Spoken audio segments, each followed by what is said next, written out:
Yes, sir. Yeah. All right, relax. Just relax. Relax. Everybody relax. Let's just stay there. Hold on. Yes, sir. You about to get that work. All right, come on. Get that work. Damn. Go ahead. Come on. Hold on. Somebody. I want to say peace and black power. Welcome to another Sonetta TV show, House of Consciousness debate. We have Dr. Ali Muhammad over here, and we have Brother Lord Abba over here. What I want to say to both of my brothers right here, this is about the people. We don't want to get into no nigga mess. We don't want the brothers, this is the rules. We don't want you, nobody is talking about people's personal life. We don't want to hear your faggot motherfucker, your chump motherfucker, because we cheating the people when we do that. All right? Gotcha. Both of y'all understand that. We got to respect each other's time. We want to go in there and break down the times again too. I'm gonna go into that. Okay. We want to respect each other's time. We don't want to go over each other's time. You see what I'm saying? No disrespecting each other. I'm going over that again. No dealing with people's business. Ain't no trying to shut people's businesses down. We want to deal with personally the information.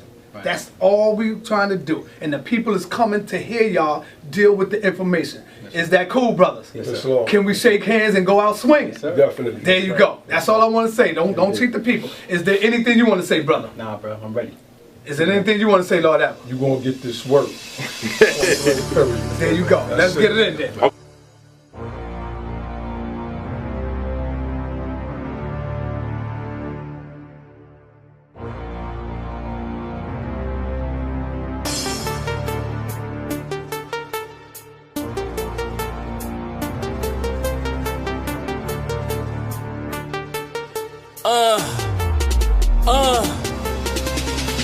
You want food for thought, the house of consciousness. You wanna feed your brain, the house of consciousness. You wanna know your history, the house of consciousness. It's more knowledge to gain, the house of consciousness. You want food for thought, the house of consciousness. You wanna feed your brain, the house of consciousness. You wanna know your history, the house of consciousness. It's more knowledge to gain, the house of consciousness. Hey, yo, Shank, NTD, I'm John Clark and Marcus Garvey.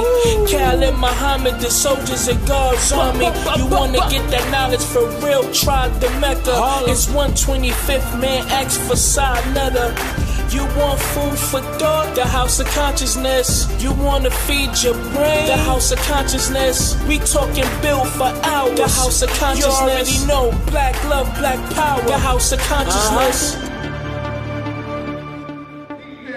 No more lies. Are the teachers of Prophet Noble Drew Ali corrupt? Can it free our people? We're going to find out. One thing we don't want in this debate, we don't want no personal attacks. We want to make sure that our brothers that's up here bring y'all some information. We don't give a damn about your in-house fight. Am I right or wrong, family? We don't want that. We don't want no in-house beef. We don't want to hear you pump motherfucker and you sissy mother. We don't want that. Am I right or wrong, family out there? We want some knowledge and information and inspiration so that we can continue to go home and do better and teach our family. So that's how we're going to give it up. Let's give it up for our brother. 5-minute opening in this round. Dr. Ali Muhammad, family. Give him a round of applause. Peace. Hotep. Assalamu alaikum. Ramadan Mubarak to all those who are participating in the fast this month. Indeed. It's an honor to be here, again, all things in the name of the Creator of all life, giving honor to our ancestors, all the sages, prophets, prophetesses, everyone who has come before us to help us get to this particular moment so that we can aid ourselves in becoming a better people. I'm here tonight because I was invited to have this discussion, No More Lies. All the teachings of Noble Drew Ali corrupt or basically a liberating force for our people. And in answering that question, I have two things to offer. The teachings of Noble Drew Ali are good for the people who are in the Moorish Science Temple who want to follow them. There's no problem with that. And to follow those to the best of your ability is cool. But we have a very adverse situation with the Moorish Science Temple of America. And that adverse situation is not something that operates totally within the Moorish Science Temple of America. It operates everywhere within our culture. And it is a behavior that we learn from white people. And that behavior is a compulsive, evangelistic attitude about attempting to convert someone to your particular leader. And that is the crust of my conversation. I have my foundation in the Nation of Islam, following, studying the teachings of the Most Honorable Elijah Muhammad. But I have never, one day in my life, attempted to force, over-convince, or get somebody to follow the teachings of the Honorable Elijah Muhammad in an evangelistic, dogmatic fashion. And it is my position tonight that the Moorish Science Temple of America has become the most dogmatic group amongst the conscious community. I'm saying that because if you watch the behavior of those who are in the temple, then you will see exactly what I'm saying. But what I have not known is that that behavior stems from their teaching. And any of us who are part of an institution, organization, system, or whatever we are part of, who think that we have a monopoly on truth, have just closed our ears to the truth. And that is the problem that I have tonight, and that is what I'm here to discuss. I'm also here to offer a better perspective on how we should approach our people in these particular organizations and institutions, because the MST is not the only institution that does that. The very institution that I came up in, the Nation of Islam, has become dogmatic in attempting to force people to accept a culture that they don't identify with. Even though the foundation of the teachings doesn't prescribe that, people have adopted that attitude. If I practice Ifa, I don't want to wear a goddamn vest. If I practice Palo or another tradition, don't call me something other than civilized, because you don't understand my way. So the question was posed in the supreme wisdom: who is the original man, encompassing the man and the woman? Because all across the planet, we only have one problem, and if you don't get this, you will never get anything. The one problem that we have on this planet is the white race. You might not agree. You might think that you're white because you're wearing a vest. You might believe that the teachings that you're advocating are sound legally, sound historically, sound in every way you can imagine. But I'm here to tell this brother today that his teacher made severe flaws. Severe flaw number one is he acted as if a mystery God taught him and did not reveal to his students where he got his information from. He was not the first Moor to teach about Moorish history. He was not the first to advocate nationality. And because we are evangelistic, coming up out of Christianity, as soon as somebody stands up and says they're a goddamn prophet or messenger, we fall right in line with the Jesus syndrome. The prophet said, the prophet said. What do you have to say about it? Do you have a brain? Do you have a mouth? Was Prophet Noble Drew Ali infallible? Are you going to take the doctrine in so-called 2013 and become a functional person in, from a doctrine that's 80, 90 years old, without the ability to adopt that particular thing to something that's systematic today? That's the evangelistic mindset that I want to go into. Let's see if we can get to these particular points. Check it out. The MST, in my position, is not a nation based on the words of Prophet Noble Drew Ali, even though y'all presuppose to the public that y'all are a nation. It is a chartered religious organization. Its members are citizen subjects of the United States. All evidence shows Drew was a Mason.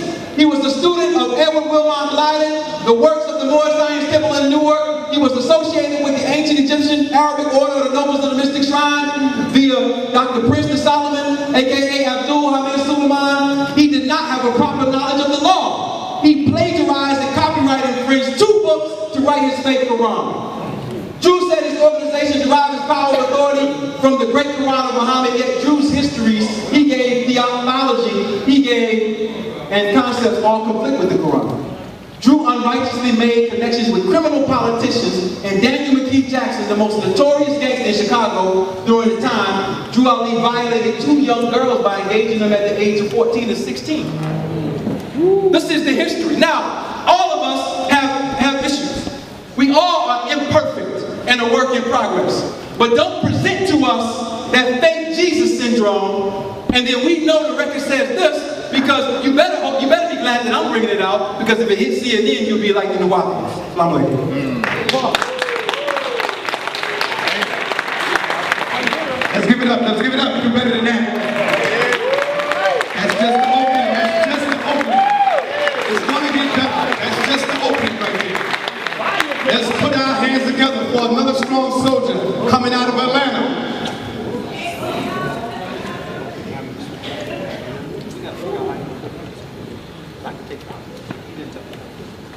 Okay. You need that for your opening round? Yeah. Come on, you gotta do something. I gotta switch that up real quick. I'll show y'all. No, it's really on you, because you're the debater. Yeah, but You can flash drive. You want a flash drive? I'm not going to save it to my computer. I got a flash drive. it's not on the flash drive, it's on the computer. I got a flash drive. I have a flash drive. I can put it on the flash drive, put it in so you don't have to keep switching. All right, y'all gotta do this quick, because y'all can't cut into the white time. First, I want to say that I rise giving all praise to Allah and the highest of honors to His holy and divine prophet, Noble Drew Ali. I extend those honors to the harbinger and forerunner, Marcus Mosiah Garvey. I extend honors to all true and divine prophets, and I extend honors to you all, for when man honors man, he honors his Father God Allah.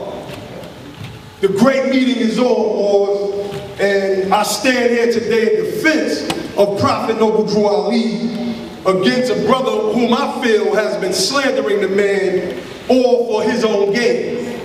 The brother made some points that he threw up on the screen that you all are wholly ignorant of, and he knows this, and he plays on your ignorance.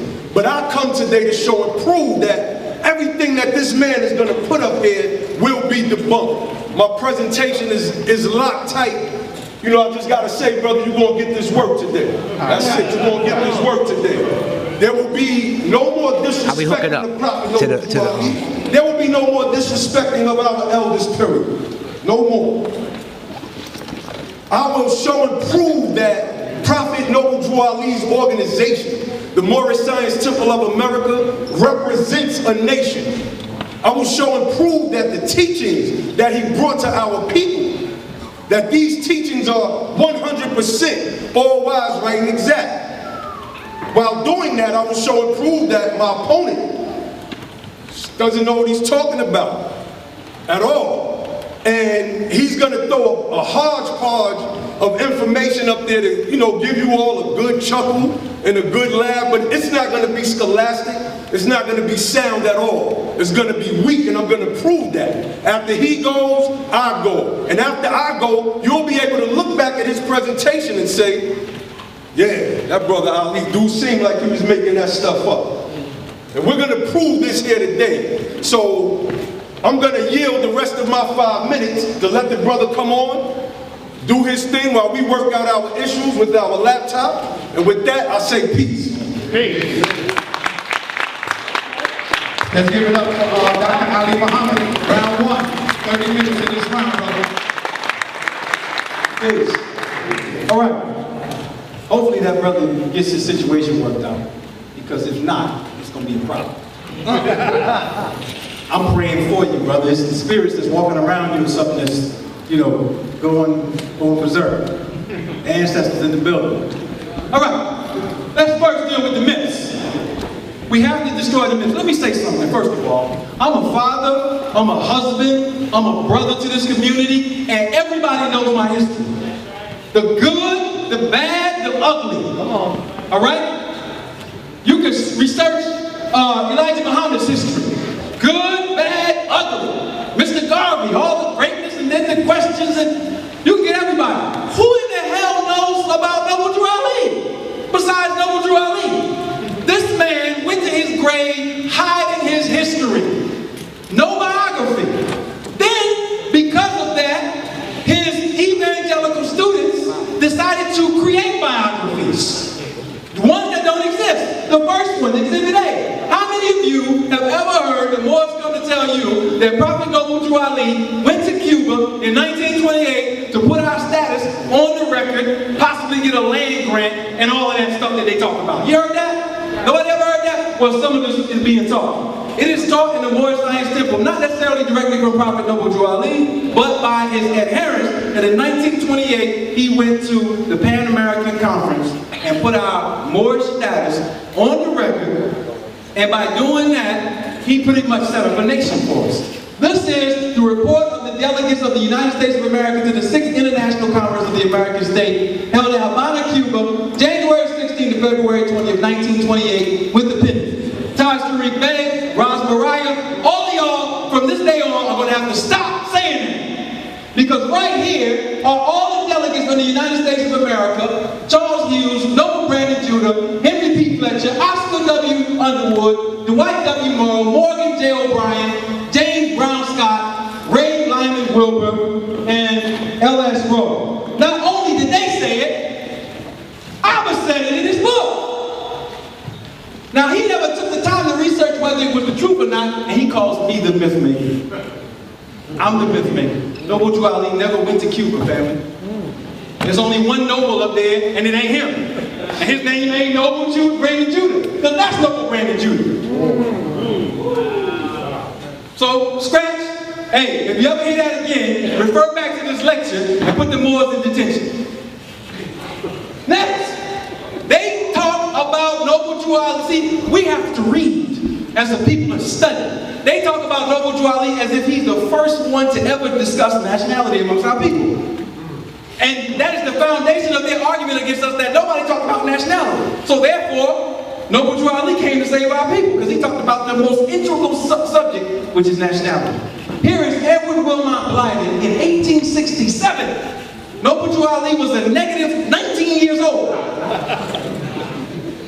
Here he is, quote, an African, this is before Garvey, before anybody. Garvey studied him. Noble Drew Ali studied him. Now, Elijah Muhammad had to study this particular man because he set out a world precedent for people of African descent to discuss the issue of nationality and nation building.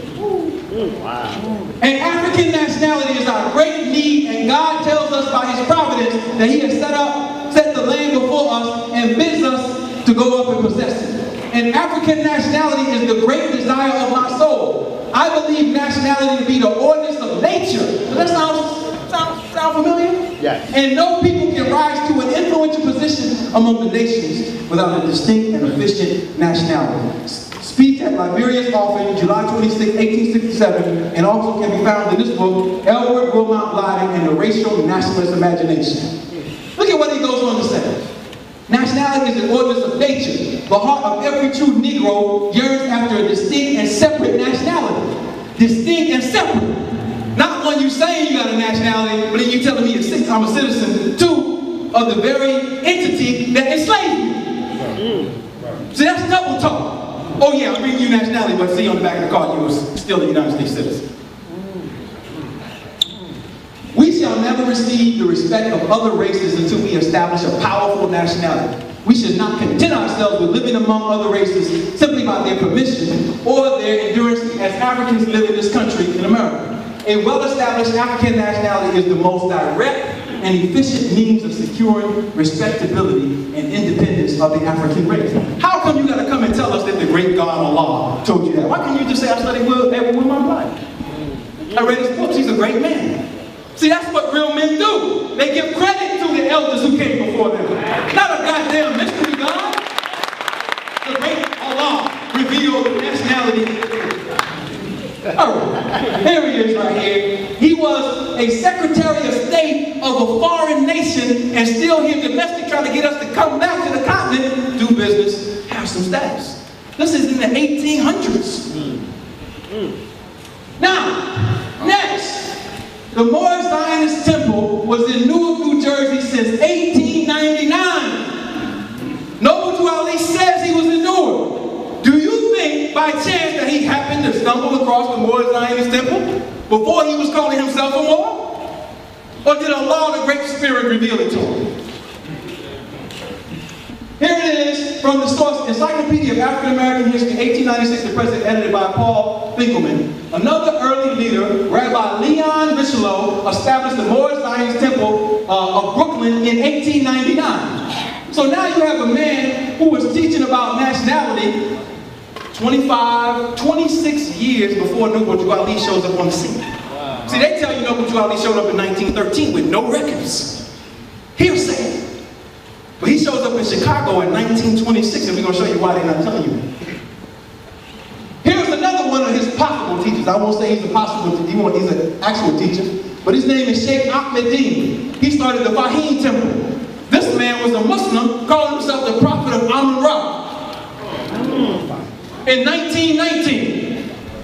This is him when he joined the Ahmadiyya movement, which was also a movement of Indians coming over to the Americas to try to teach the people in the Americas Islam. And Bashir is up here, they always tag teaming me. What's up with this debate and tag teaming? I can never debate one person.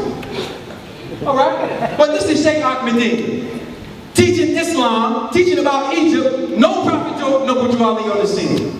Do you think he happened to come across his brother in St. Louis, in New Jersey, in Brooklyn, and all the places that he was at? Look, here he is, a convert to Ahmadiyya. This is him in the fez, all right? This is him wearing the fez before Noble Drew Ali.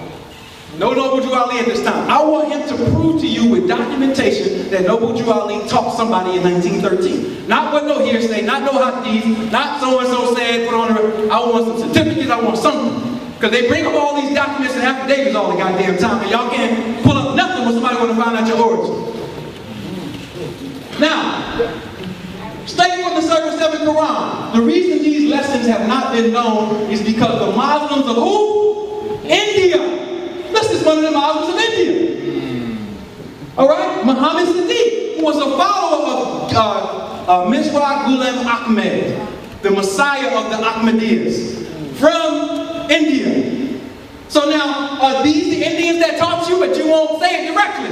You won't say I was an Ahmadiyya, I studied with the Ahmadiyyas. Instead, you say the Muslims of India, Egypt, and Palestine gave you the records in the Circle 7. But actually, that might not be true either. You might have got that secondhand. Alright? Now, here's Prophet Noble Drew Ali, the Egyptian of death student. They have no date on it. It says he was in Newark, and it says he's the Egyptian of death student. Student of who? Who did you study from? Why don't you say I'm the Egyptian death student of so-and-so? Then, he says, I'm a Muslim. No, nothing about a Moor in here. Nothing about a Moor. Nothing about I'm a prophet. Not even a fez. So I'm trying to show you that he grew in his knowledge. But instead of saying I grew in my knowledge, you said the Great Spirit revealed to me, everybody must bow down to me. Show your development. The people want to connect with real people. They don't want nobody flying off a goddamn spaceship saying they're from the planet Risk. So Abba has a tendency to follow people who say spooky things. He started out with Dr. York saying he was from planet Risk, then he jumped to this guy. Will he be a Jehovah's Witness next? I mean, where you gonna go, brother? Now, also in this, it's very important to highlight that he says he can cure tuberculosis and other things. I'm going to show you he died of tuberculosis. How the hell are you going to heal somebody of tuberculosis and you died of tuberculosis? That's like me, I'm a naturopath. If I come in here with a big ass stomach and say I got cancer, but I got a cancer treatment, what the hell are you going to say to me? I'm not buying that. Spook medicine. But why did he get away with it? He got away with it because he hid behind the word prophet. And he knew our people were spooked out as hell. This is what we call in the Nation of Islam the 10%. The rich, slave makers of the poor. I'm cool. Who teach the poor lies. To believe that the almighty true and living God is a spook in the sky can't be seen by the physical eye. Come on! This is what this is. This is a system of not identifying people with their own development. And this is why we have to get rid of monarchical, monopolistic leadership who does not get elected in by people. Because they stay their whole goddamn life, and then they tell people what to do, and then when they die, the whole goddamn organization dies. the secret ritual of the secret work of the ancient Arabic order of nobles and mystic shrines. Now, we all come from our mother's womb knowing nothing, right? How did Prophet Noble Drew Ali come to know to use the terms prophet and noble? Did his mama teach him? Did his daddy teach him? Who was using those particular terms of vernacular before him?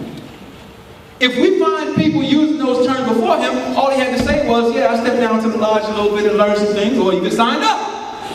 Instead, we gotta go to this book and prove that when you become a Shriner, one of the posts inside of the office is Imperial High Priest and Prophet.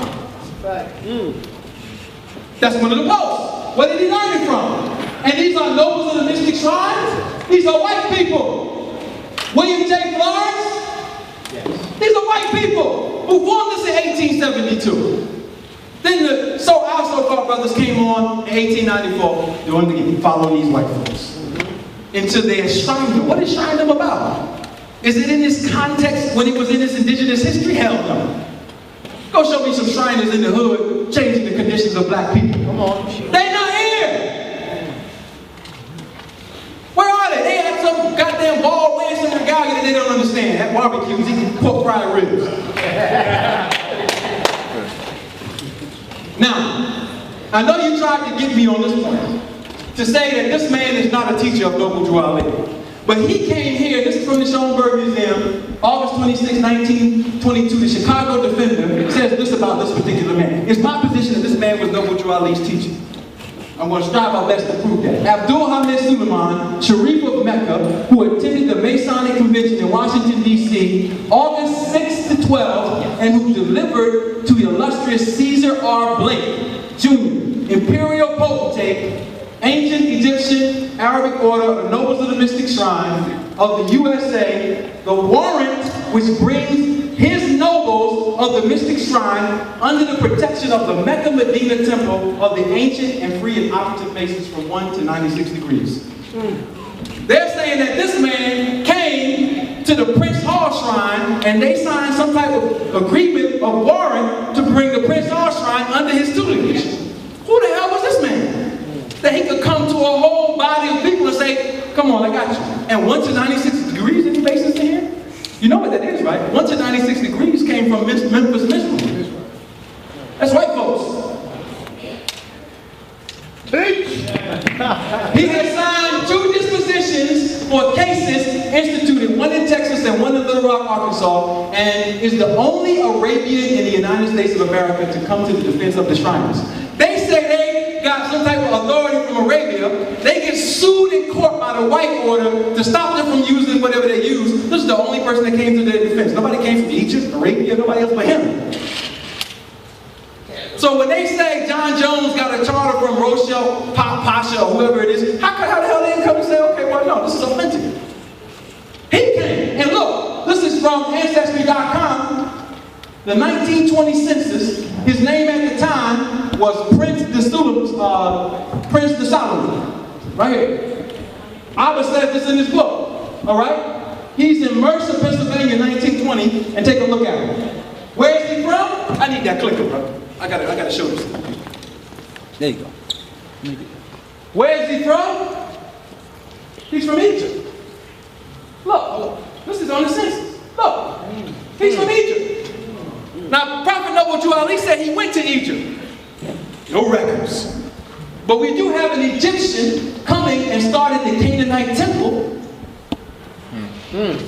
I'm going to prove that from newspaper articles. Now, the Moors teach us that they started the Canaanite temple in 1913, and Prophet Noble Drew Ali started that.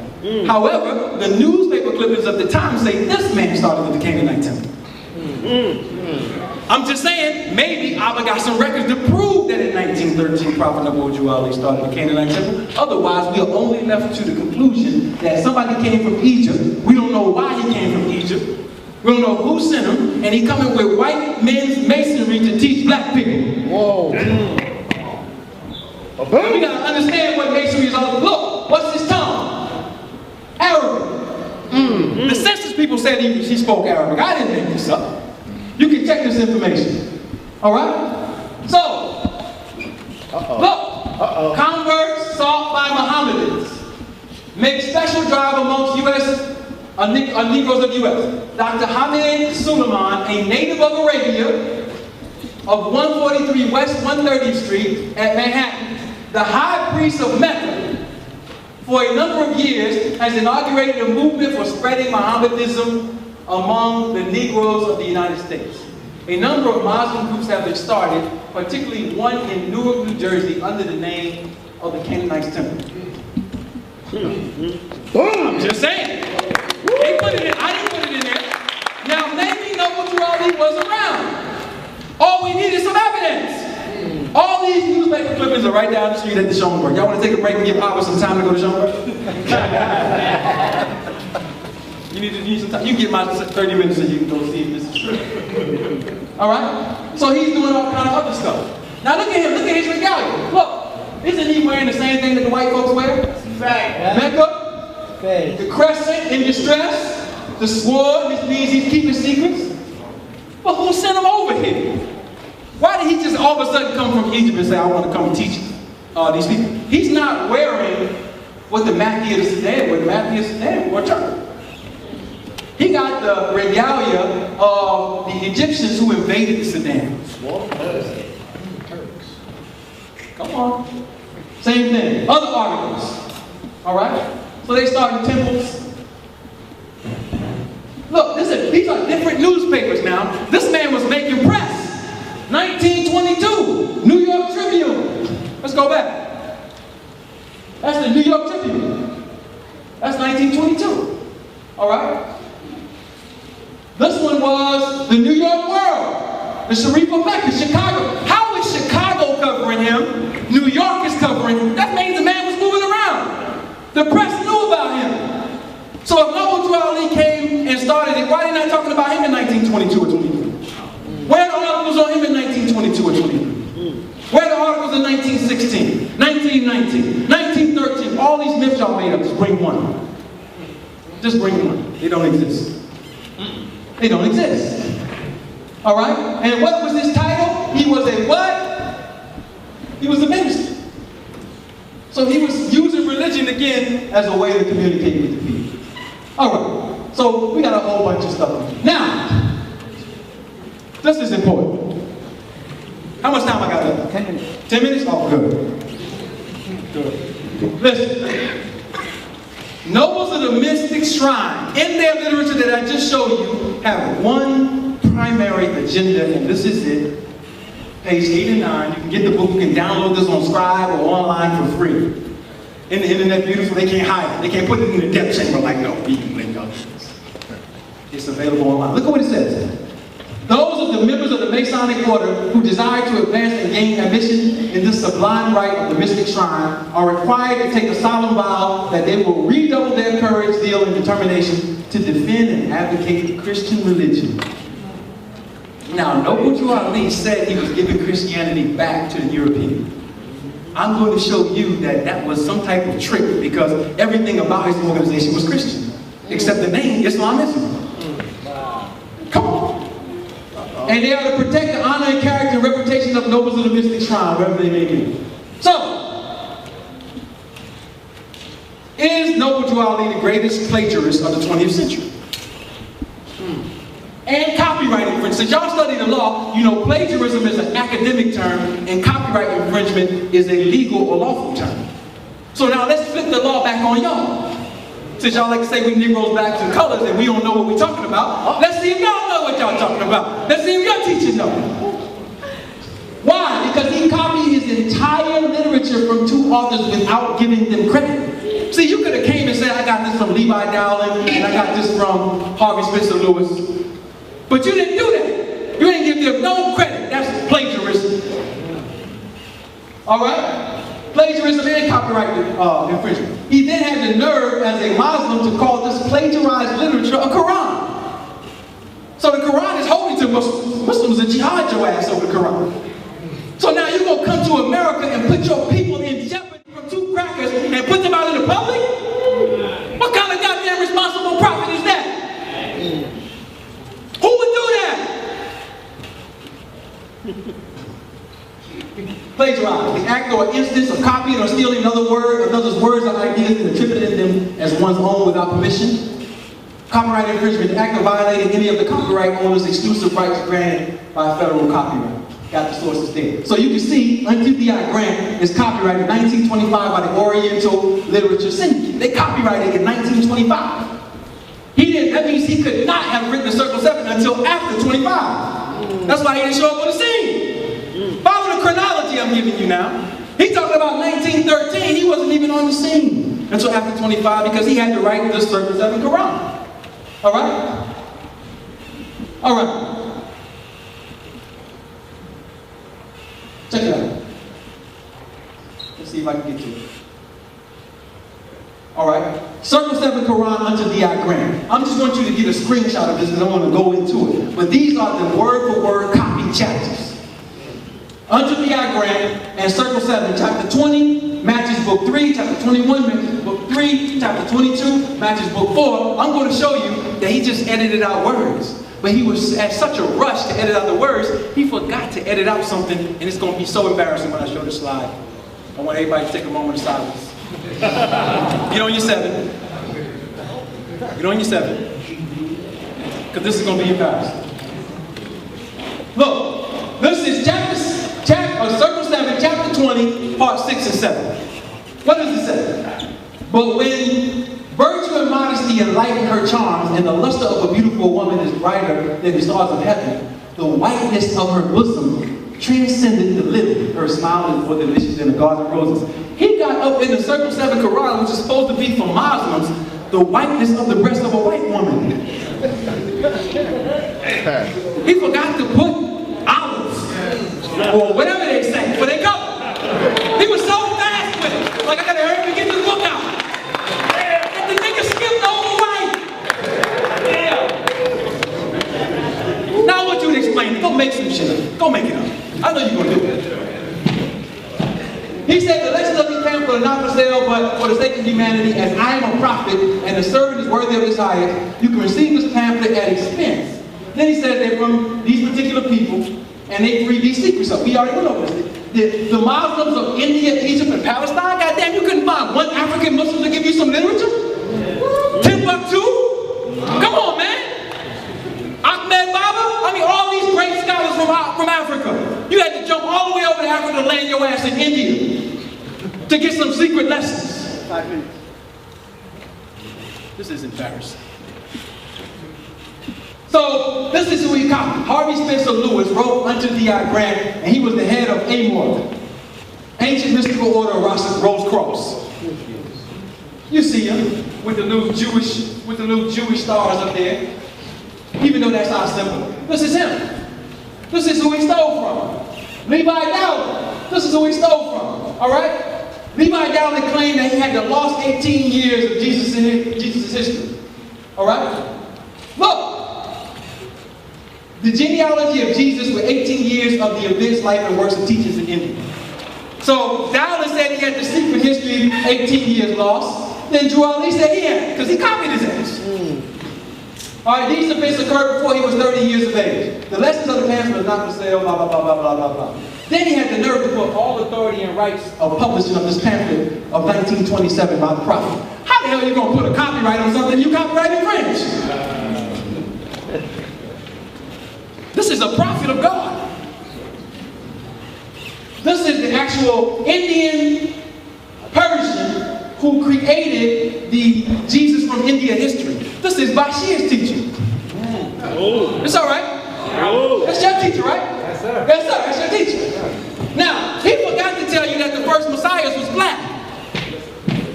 He skipped over that, made himself the Messiah, when all over Luxor, all over Africa, we got all these goddamn Messiahs. Women and men. So a damn Persian jumps into your lap and tells you he's the Messiah. Then your prophet copies it. That's why y'all together over there.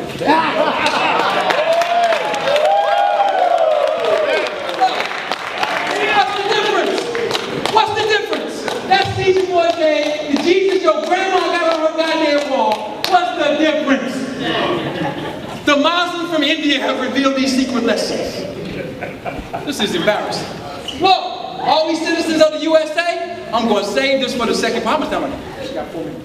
4 minutes? Oh, I can go into it a little bit right now. This is the legal doctrine. I hope y'all understand that this stuff is bogus. First of all, he's a copyright infringer and a plagiarist. That's a fact. Because if he would have gave the people credit, I would have nothing to say about it. Nothing. Nothing. He could have said, yo, I got this from these dudes and it's good. Great. Cool.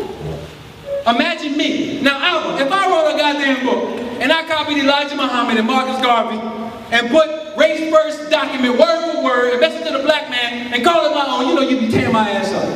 Right. You know it. So are you able to say that your prophet copyright infringed somebody's work? Can you say it? Are you allowed to, or will a spook guard strike you down like he struck your table down in your presentation? Is the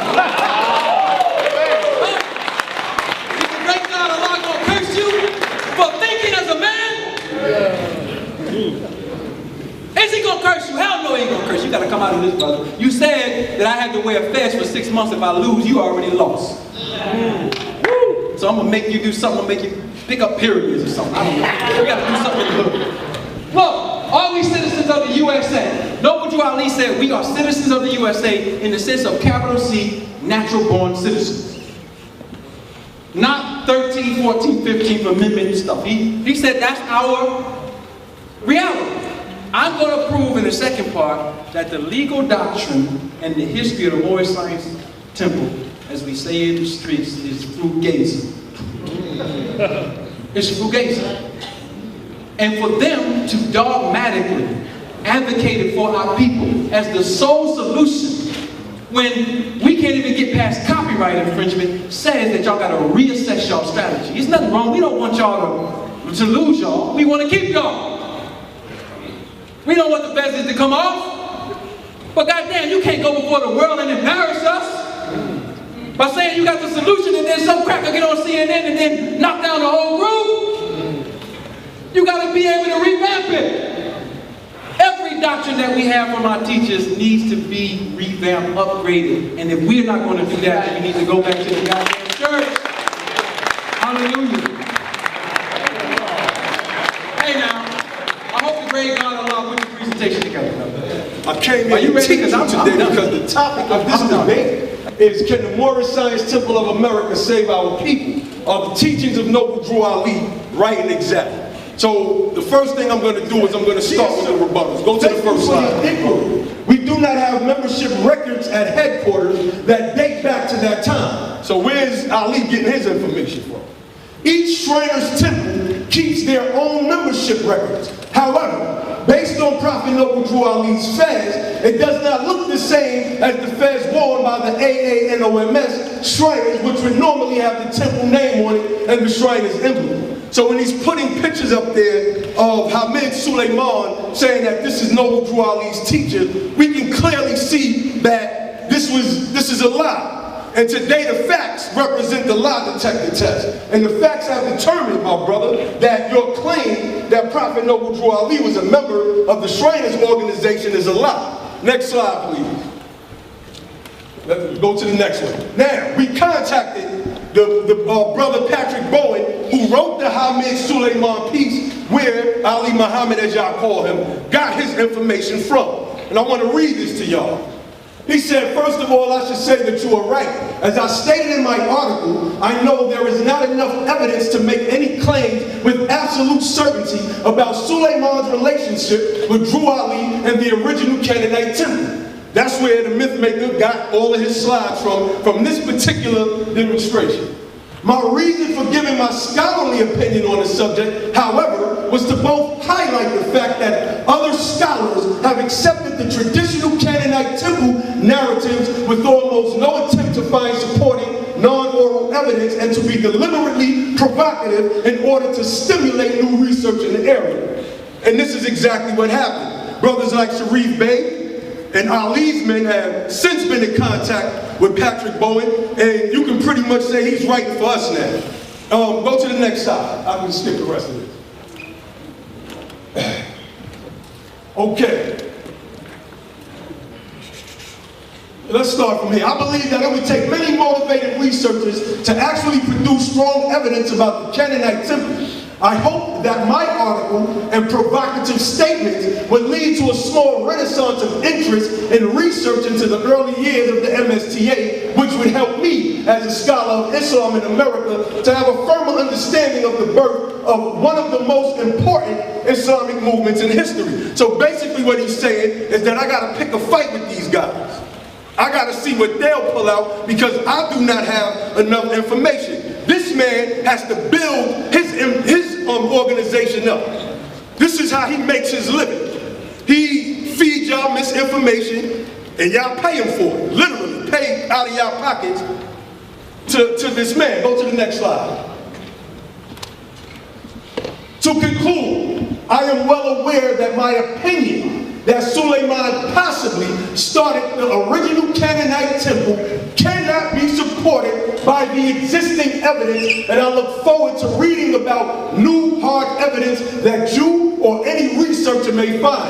I invite you to keep me updated about your work or to talk with me about possibly trading copies of Red Document. You see, this is the man who wrote the article that the myth maker got, and that he's using the pictures from and trying to draw this information from. I mean, this is a simple rebuttal. Again, the lie detector test has shown and proved that your point about Noble Drew Ali being taught by Hamid Suleiman or Hamid Suleiman starting the Canaanite temple is a lie. Next.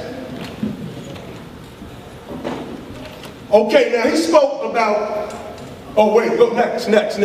This is when I contacted the OAS library about Prophet Noble Drew Ali and C. Kirkman Bey, who attended the 6th annual Conference of Americas in 1928 in Havana, Cuba.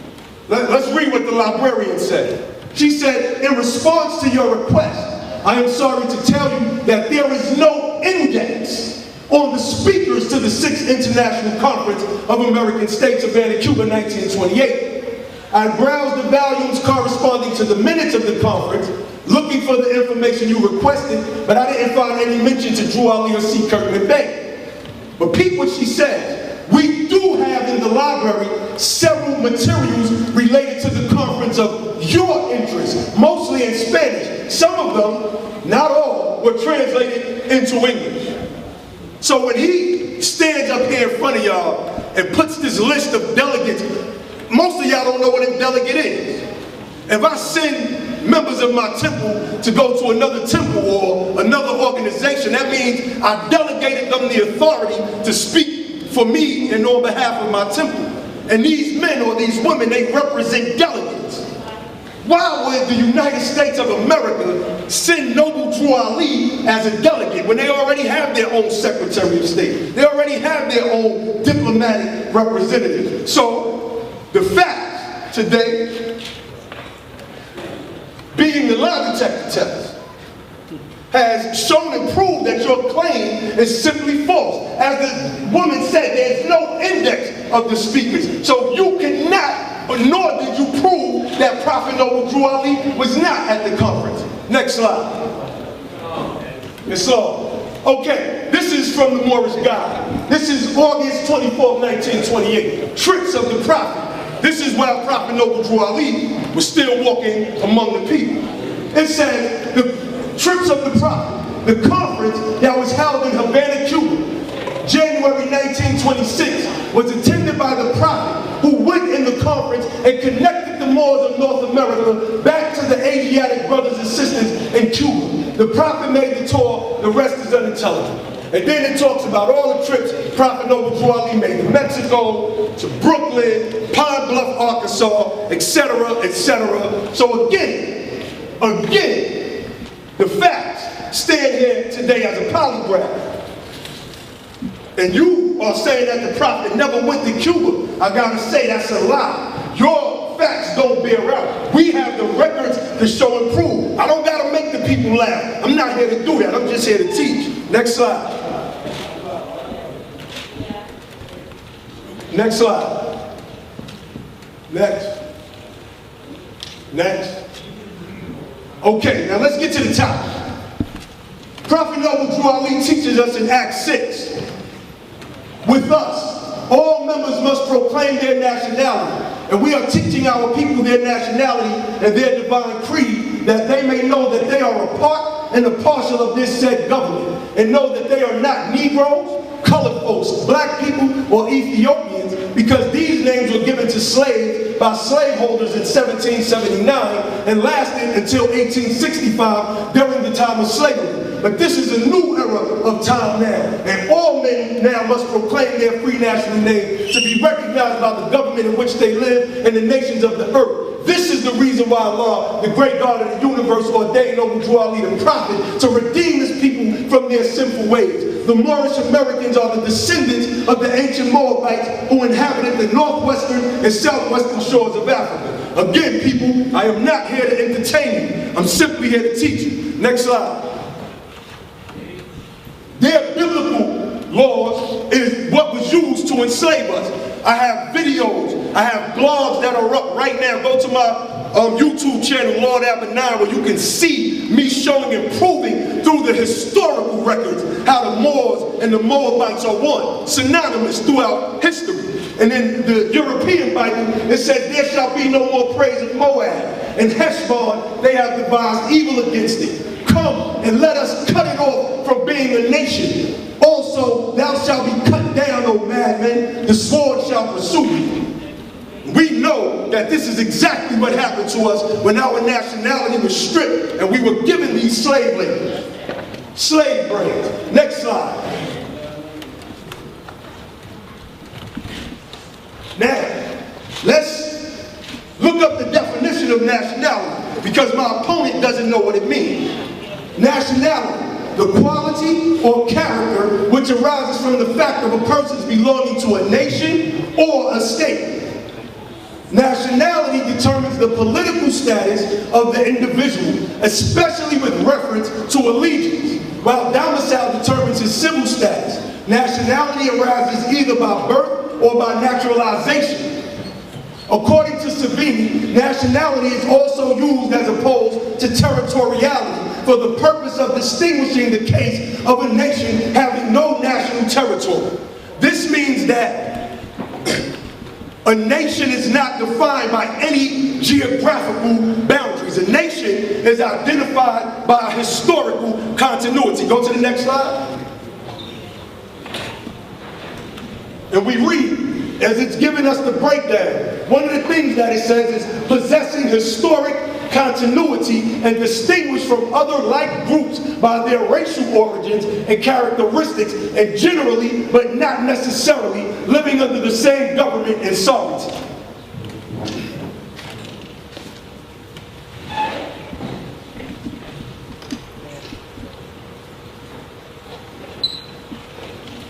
So it is clear that if you want to understand what nationality is, that you have to look up the definitions of it. You can't just listen to me, or you can't just listen to a brother like Ali. Go to the book yourself and just simply see what nationality means. Next clip. Now, one of the things that nationality represents is a jural society. A jural society is another name for a nation. Let us read what Black's Law 5th says.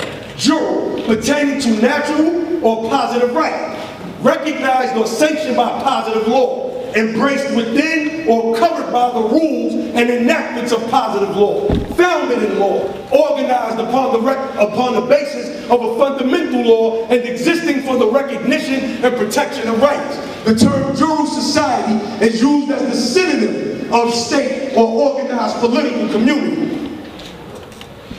When Prophet Noble Drew Ali established the Moorish Science Temple of America, and he went to various states establishing these temples, each temple represented a state in and of itself. They say organization cannot be a nation. Well, if you look at the Palestinian Liberation Organization over in Palestine, they have been recognized as a nation since 1972, and just have been recognized as a true Moorish nation on this land. Go to the next slide. Go to the next slide. Hit play on that. Come out the slideshow and hit play.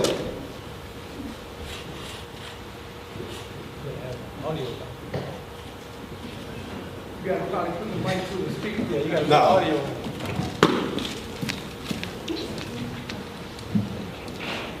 Can you bring those speakers with you?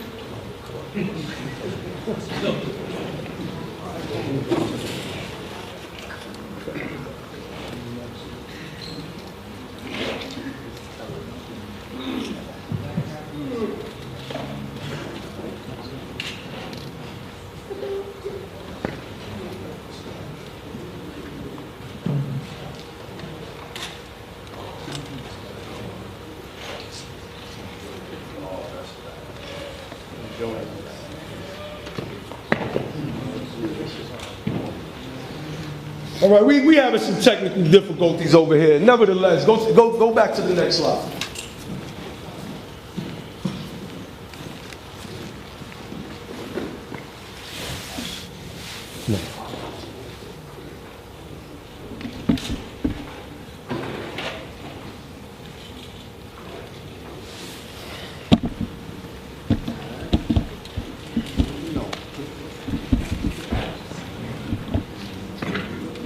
Turn down the heat as soon as the owner comes. Sorry about the heat.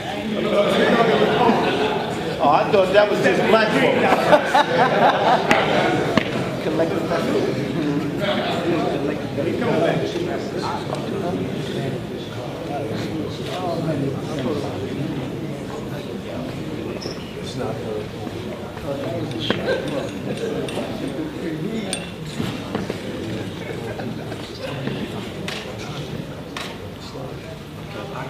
I had a bustle rap for Time is rolling. Apologies, everybody. We're having some technical difficulties. And for whatever reason, the audio won't play and my slideshow will not come back up. I would still like to stand up here and just simply show and prove.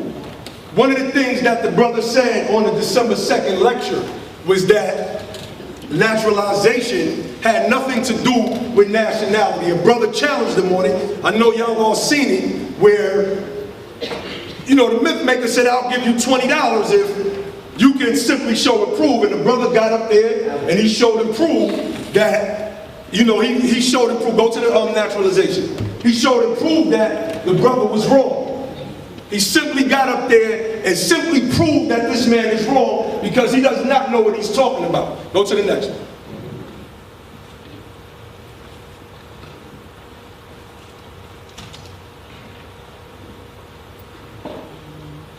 Yeah, go to the next one. All right, so now let us look up the meaning of naturalization. Naturalization is the process by which a person acquires nationality after birth and becomes entitled to the privileges of citizenship. Period. Noble Drew Ali says by you being born here, don't make you a citizen. So that means that once we're born as Moors, or those of you who think that you are black people, you have to go proclaim your nationality or live under quote-unquote Negro laws. The type of laws that say that you can only vote every 25 years when we pass these bills for you to vote. Next slide. Next slide. Now I want to read from our nationality card in the Moorish Science Temple of America. It says, this is your nationality and identification card for the Moorish Science Temple of America and birthrights for the Moorish Americans, etc. We honor all the divine prophets, Jesus, Muhammad, Buddha, and Confucius. May the blessings of the God of our fathers, Allah, be upon you that carry this card. I do hereby declare that you are a Muslim under the divine laws of the Holy Quran of Mecca, love, truth, peace, freedom, and justice. Go to the next slide. Now, hit the slide. If you can see underneath here, it says that the Moorish Science Temple of America derives its power and authority from the great Quran of Muhammad. This represents our legal basis to stand here and represent as a nation. Go to the next slide, beloved. Lord, 10 minutes. Go to the, click it again.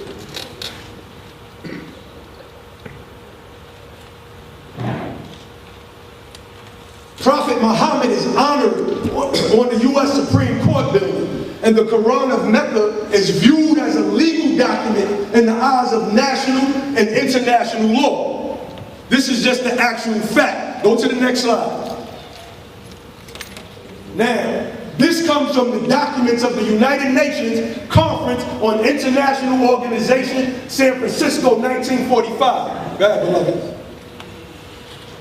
It says that the Muslim legal system is a system of unquestionable originality. Its autonomy is evident as a legal system largely governed by the distinctive character of a social community, very different from that in which other legal systems have reached normative maturity. The International Congress on Comparative Law, which was held at The Hague in 1932, decided that Muslim law is an entirely independent source of comparative law. It would go on to say that Muslim law was an autonomous legal system which did not depend on any other established systems. So when you want to know, again, people, I came here to teach today. I simply came here to teach. If you want to know where our power is at, where our authority is at, our power and our authority is right in the nation of Moors, the clean and pure nation of Moors, the Moorish Science Temple of America. Next slide.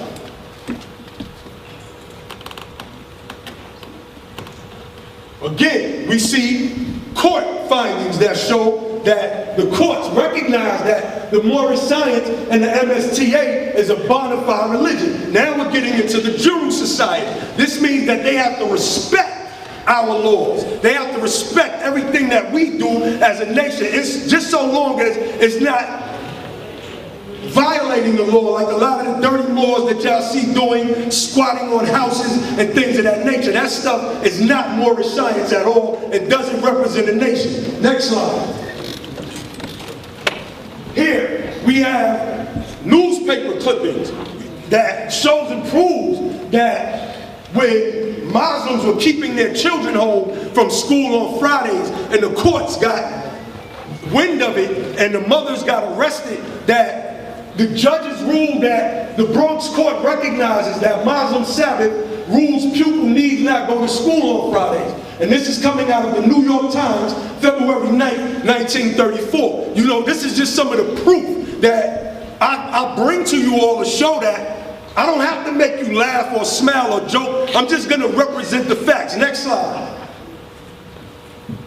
Again, we have the same case being cited in the Border City Star, June 1st, 1934. Mohammedan Tots get Fridays off. This is dealing with the Moorish Science Temple of America, a Grand Sheikh, Frederick Turner L., who went to bat on behalf of the Moors. Next slide. Council comes to aid of Moor on gun charge. Albany Evening News, July 7th, 1936. In 1956, Dwight D. Eisenhower closed down all of the Council of Courts and all of their particular jurisdictions in Morocco. But before then, the Moorish Science Temple of America represented our sheiks, represented the very councils that you hear spoken about in these treaties that a lot of these Moors try to stand on. Next slide. Fez, no hat, and so may be worn in court. Again, you see any Moor that can go in the courtroom with their fez on. These are the laws that protect us. These are laws that are put together that have to be recognized by the courts. These are the laws of the Jew society. Remember what nation said. It said having the same customs. And these are a part of the customs of the Moorish Science Temple of America. Again, we bring the proof. Next slide. This is another court case where the judge, more recently, is saying the same thing. A Sikh is turned, a Muslim woman has to door, or more his fez. Next slide.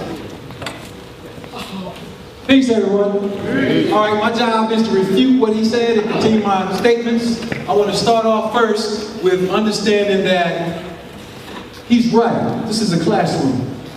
However, he cannot step around what I said earlier, and if he tries to, I wrote down every point that I made that we discussed. The first one is, this is Lord Abba's actual card, all right? And if you notice, you'll see the word citizen there is in capital letters, but most often when you look at the Moorish Science Temple cards, you'll see the word citizen capitalized. That is what we call a proper noun. And that's going to be very important as we continue with this discussion on whether they taught the proper law. Now pay attention. All right. Here are all of the listed statuses in the Constitution.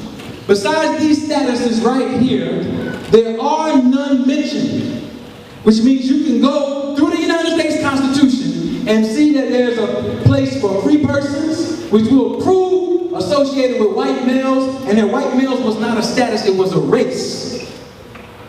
That's important because Moors teach you that it's only a status that has nothing to do with how you look physically.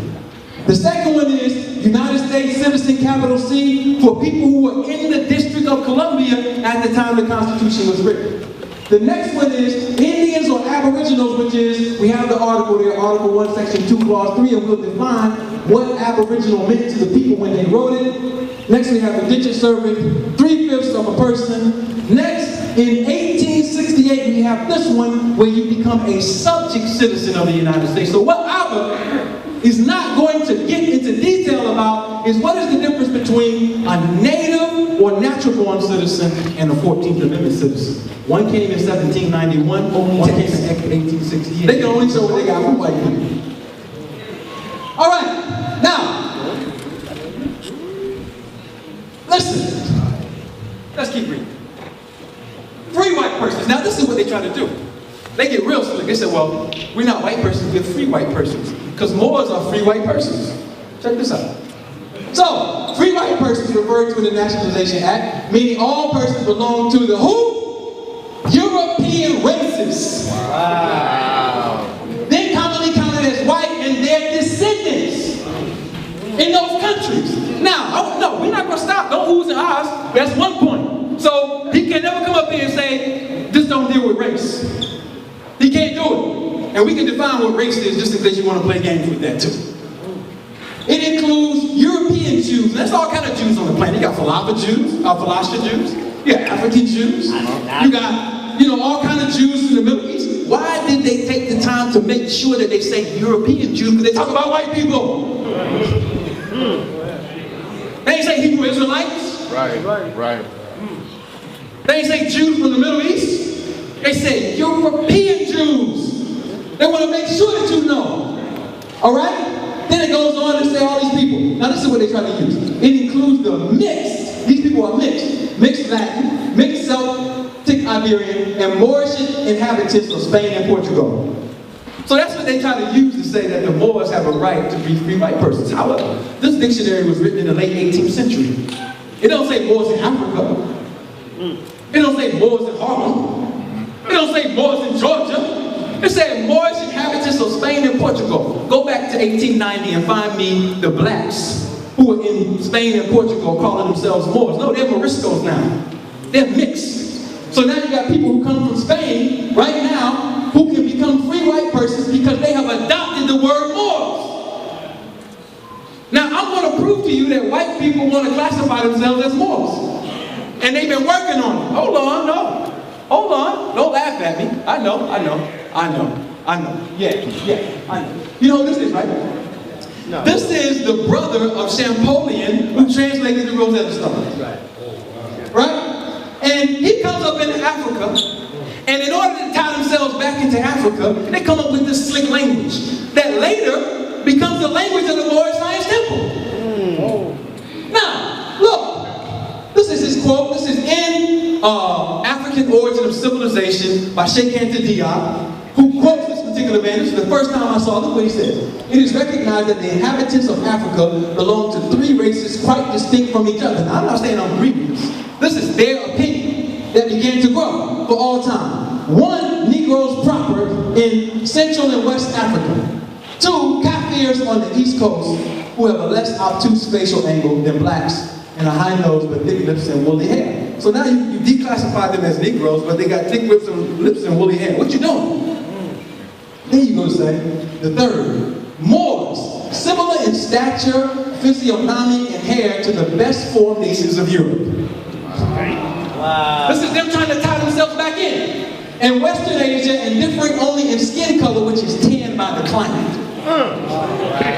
The ancient population of Egypt belonged to this latter race, the Moors.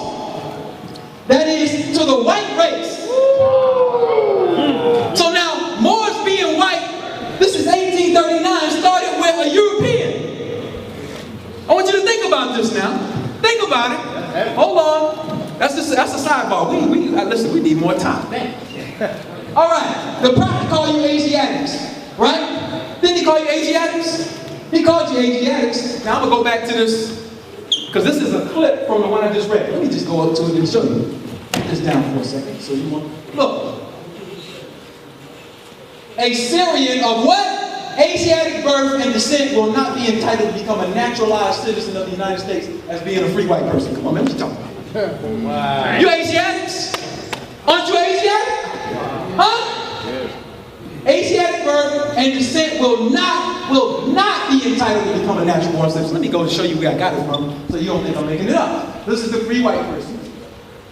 A Syrian of Asiatic birth and descent will not be entitled to become a naturalized citizen of the United States as being a free white person. See, my point is, you start playing with the white man and you want to trick him and get into his law. That nigga got all kind of traps in that shit. He got all kind of, he gonna collapse you in that. Oh, you gotta read Black's Law Dictionary. Then you get version 9, 10, and 11 and change everything from 1, 2, and 3. Now you gotta update. Now we gotta change the circle 7 because the white man said so. Come on. Now look at this. This is the original 13th Amendment, section 12. All right? It says the traffic in slaves for Africa is hereby forever permitted on the pain of death and the forfeiture of all rights and property of persons engaged therein, and the descendants of Africans shall not be citizens.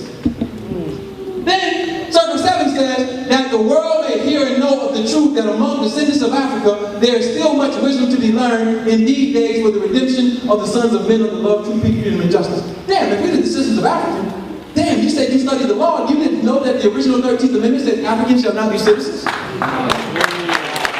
Oh, we finished? That's just the beginning. Look, African Naturalization Act of 1870. See, this is what I was trying to tell him, Abba. I was trying to tell that brother that naturalization differs depending on your race. White people can naturalize and become real citizens. Africans naturalize and become subjects. That's how the white man set it up. I didn't make it up. This is section 6 of the Naturalization Act of 1870. And look what it says in section 7. And be it further enacted that the naturalization laws are hereby extended to aliens of African nativity and to persons of African descent. Now why did it happen in 1870? Because it came after, let's see, this is 1868. 1868 was the 14th Amendment. It came post the Civil War. They were trying to figure out what we're going to do with the Negro. All right? Lincoln decided that he wanted to set up a colony where blacks could have their own independent state. They popped them off. Boop! You done. Get out of here. Let's get him out of here. All right? Then the white boys came and said, look, we got a new scheme. We're going to make the niggas federal subjects. That's the only way they can get in. So if they don't go for themselves, they'll forever be our subjects. Now, rewind back, because this is a classroom. Didn't I show you Edward Wilmot Blyden at the same time telling you to get back to your African nationality? At the same time they created this one about to read? What does it say? All persons born and naturalized in the United States and subject to the jurisdiction thereof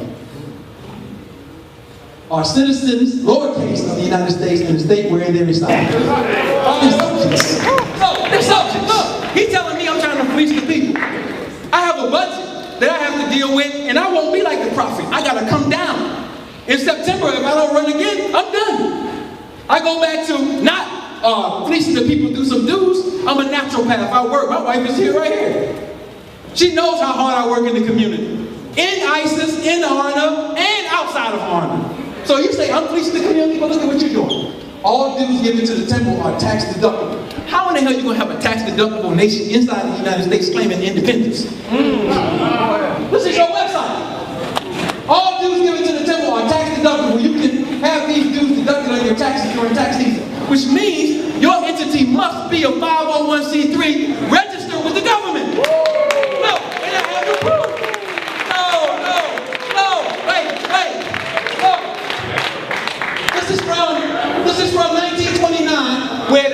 Chicago said the Moors face loss of their charter.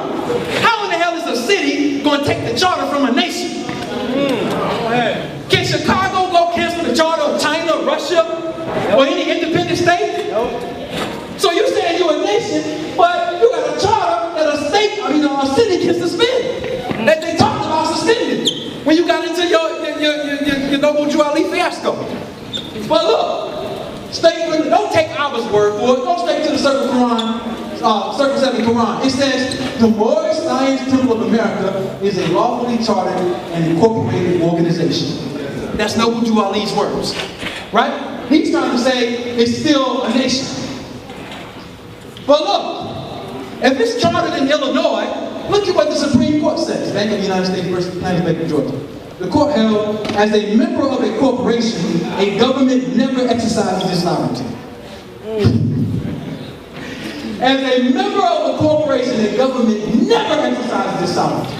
It acts merely as corporator, and further that, when a government becomes a partner in any trading company, it divests itself so far as concerning the transactions of that company of its sovereign character. Right on your website, you prove that you're doing trade business with the IRS, which means your entity is defunct. Wow. This is your institution, not mine. All right, and I'm gonna come to honor in a minute. All right, look at the prophet. Look at what it says. This is the prophet Noble Drew Ali. Be very careful of propaganda that you hear. Look, I'm gonna go down a little bit. This letter is to be read. Hold on, let me go back. There's a certain movement from the churches to destroy our movement and dishonor me that have men paid both Europeans and Asiatics, and any outside letter that you receive, let me know the message, then I will know that you are a Moor, and I favor Moors. We Moors must stand in unity. We stand together according to deeds and actions and not to words of lips. This letter is to be read to the temple. The 8th of January is my birthday. That will be our Christmas. Didn't I tell you the nobles had to protect Jesus secretly? That will be our Christmas, and all presents are to be sent on that day. I look forward to all Berber Moors to send me a present on that day. God damn, he had like 10,000 followers. He gonna get 10,000 gifts? 5 minutes, Ali. And other decent people? Santa Claus. 5 minutes. He's Santa Claus. He changed his birthday to Christmas. Man, let's take a moment of silence. 5 minutes. 5 minutes, Ali. Look. We, as a clean and pure nation descended from the inhabitants of Africa, do not desire to amalgamate or marry into the families of the pale-skinned nations of Europe, neither serve the gods of their religion. So now you institute a Christmas, but you're not serving the gods of Europe, when the God of Christmas is Jesus, the fiction. Therefore, we are returning Christianity, church and Christianity back to the European nations. How the hell are you going to return Christianity back to the European nations when you have 19 chapters on a fictitious Roman god named Jesus in your Circle 7 Quran? Are you kidding me? Like, what is this? Hold on. All right, so Jesus is missing. He's on the lunchbox. He didn't tell you, your teachers didn't tell you that the original black Messiah was Amenhotep III in Kemet. This is the book. It's this book. How come he's an Egyptian of death and he taught you Indian messianic worship? Look at this. Go to the walls. You'll see it. That's Mutawiyah and Amenhotep. Amenhotep having that son, Amenhotep III. Parthenogenically? Look. We can discuss that later. Look. This is her. Mary Hatshepsut, Mutawiyah, with the first immaculate conception. Why the hell do you follow Indians who are supposed to be against Islam? Look. Turn this shit up. Christmas? Are you kidding me? Turn this motherfucker up, man. Come on. I know I'm running out of time. I got to get through this. Listen. So, this is a quote from Lord Abba. 3 years ago. Now, Lord Abba is a cyber Moor. A cyber Moor is, they only come out online on Facebook and YouTube. He never been before audience because he don't do nothing in the community but argue on Facebook. But after he castigated my family in the public with some frauds who are literally on crack, who he admitted were cocaine heads, Cheyenne and whatever his name, he came back on my radio show and said, Islam, can you hear me? I said, yes sir, I can hear you. What's going on, brother? I said, what's going on, God? I'm maintaining. Yeah, let me say right quick, I was definitely one of those Moors over there at Marrakesh that you know didn't have that virtue and that morality etched in my fiber. That's you admitting you was a dirty Moor. With no evidence, you accuse me of being a dirty Moor, and you use some trumped up case to do it, which I'm going to disprove after that, had nothing to do with me or the society that we in. So then, he goes on to say, now he's trying to be a better man. If you're trying to be a better man, why in the hell are you chasing me on social media just to get me in a room to talk to some people about some shit that you don't even know what you're talking about? Oh. Why are you doing that? We Canaanites? Are we Canaanites? Uh-oh. Are we Canaanites? Canaan was a state like the United States of America, composed of indigenous people and white people. And Canaan was too. Canaan was composed of all kinds of mixed people. Canaan is not a people, it's a goddamn ancient state in Israel. A network where it was black folks there, white folks there, Arabs there. How are we going to be Canaan? You're going to skip over all of the dynasties in West Africa, the Ghana dynasty, Mali, and say we Canaanites? Oh, dang. No, that ain't it. Then you got the Canaanites on the wall. Which one are you, Abba? Huh? Which one are you? You need to be here or here. You all the way over here with some niggas who ain't even related to you. How are you a Canaanite? An Arab? Like, this is confusion. This is what these teachers represent. Look, this is them. This is who Abba says he's a Canaanite. 1 minute. He's a Canaanite. This is Abba, these are your answers. Those are free white men. Look, the genetic data shows the Canaanites or the Arabs or the Philistines will fall into classifications D or E. The A and B all represent the African races. I'm going to come up to this in the last 5 minutes to show and prove. You're not a Canaanite, dude. You're a black man in America trying to figure out how the hell to deal with these white people. So what you decided to do is become a white man. Become a white man. That's the last thing that we do. All right? So, I'm going to close with some points, but listen. I want to put this presentation. You ready, Abba? You ready? I can close. Time. There you go. Because I need to be right there. Because I'm going to deal with this white thing in a minute. Peace. Let's give it up for Dr. Ali Muhammad. Shots have been fired. Shots have been fired. We're going to keep it clean. It was a clean round. Yeah. It was clean. Do y'all agree with my applause? Is the brother Dr. Ali Muhammad stay on top? That's what it's all about. Now, coming to the stage, Lord Abba. 25 minutes in this round, then we're going to go for a break. Make sure you support the vendors out here, brothers and sisters. They are here for you. All right? Remember, the main event is what's really good right now. The main event is what's really going to be going on. We got Sarah Super Secretary General, and we got the Hebrew Israelite coming all the way from Atlanta, Georgia. So you know he's going to put in that work. The first opening round, y'all going to see what I'm talking about. You know if you're scared, back up. Back up. Get under your couch, hide a little bit. You know, but there's going to be some fireworks. Trust and believe that. Lord Abba, time is running. We can't hold nobody's time because we got to go on with setting them and on the dot. So you cut your time. Coming right now, beloved. All right, but you cutting your time, brother, because we got to, remember I told you, we got to respect the time. Y'all don't want me to cut SETI, do y'all? No. All right, so we can't cut the main event, goddammit. We got to get it right, Lord Abba. Let's give it up for Lord Abba, family. This song. Oh, man, I don't know where to start with this, brother. I mean, y'all eating it up. I'm glad y'all being entertained. Again, I am not here to entertain you. I am not here to make you laugh. It's not what I'm here to do. And most of the stuff that this brother is talking about, bringing up definitions of free white persons that are outdated, that are not in use today, he knows that you do not know about these things. And this is why he feeds it to y'all, to get around the prophet. Jesus was a brother, just like us. So for him to get up here and use this sideways deception just to get you all a cheer, it just shows you what type of brother this is. Next slide. Now, let's get into the topic. Let's get into the topic. These are the racial classifications of Federal Directive 15. American Indian or Alaskan Native, Asian or Pacific Islander, Black, Hispanic, and white. Again, people, I'm here to teach y'all, not here to entertain you. And it gives you a breakdown of all of these nations. When it gets to black, it says any of the racial groups from Africa. When it gets to white, it says any of the racial groups from Europe, Arabia, and Africa.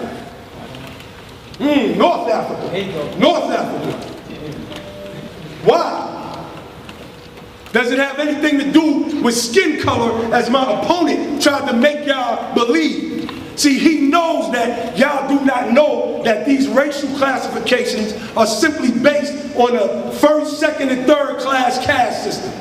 He knows this, but he knows that you do not know it. And this is what he does to get a rise out of you all. Next slide. If anybody was black, or if anybody was white, this is how they would look. My vest is black. I'll pay anybody in this audience $50 right now if they can come up here and match their skin tone to this vest. If you call yourself black. Anybody. Anybody. Next. Now, this book right here is a seminal work because it's called The Invention of the White Race by Theodore W. Allen, The Origin of Racial Oppression in Anglo-America.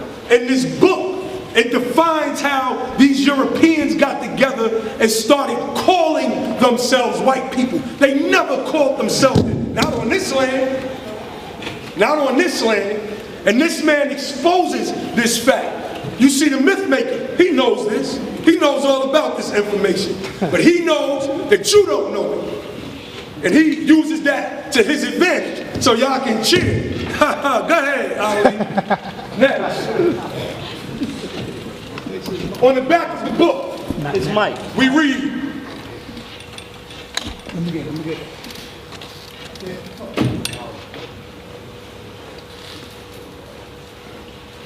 On the back of the book, okay. We read, when the first Africans arrived in Virginia in 1619, there were no white people there, nor, according to the colonial records, would there be for another 60 years. Historical debate about the origin of racial slavery has focused on the status of the Negro in the 17th century Virginia and Maryland. However, as Ted Allen argues in his magisterial work, what needs to be studied is the transformation of English, Scottish, Irish, and other European colonists from their various statuses as servants, tenants, planters, or merchants into a single, new, all-inclusive status, that of whites. There's no such thing as white people. Noble Drew Ali said that the act of giving us the label of Negro, black, and colored, that was an act of European psychology. So was the act of calling themselves white. And now you all believe that this man is a white man. You can take a white piece of paper and put it right next to his skin and see that he is not white. He is pale. Actual fact. Next slide. This is a book, Free Blacks of Lynchburg, Virginia, where speaking about these very racial origins, we are speaking about what the records have to say. Next slide. It says, another important concern is that those people labeled as black or colored in the documentary record were often as much Indian or European as African and may not have had any African ancestry at all. No rounds of applause? None? Because that's the facts right there. That the records show that Europeans whom you call white on this land were also called black, because black is a subject status. Next slide. Next slide.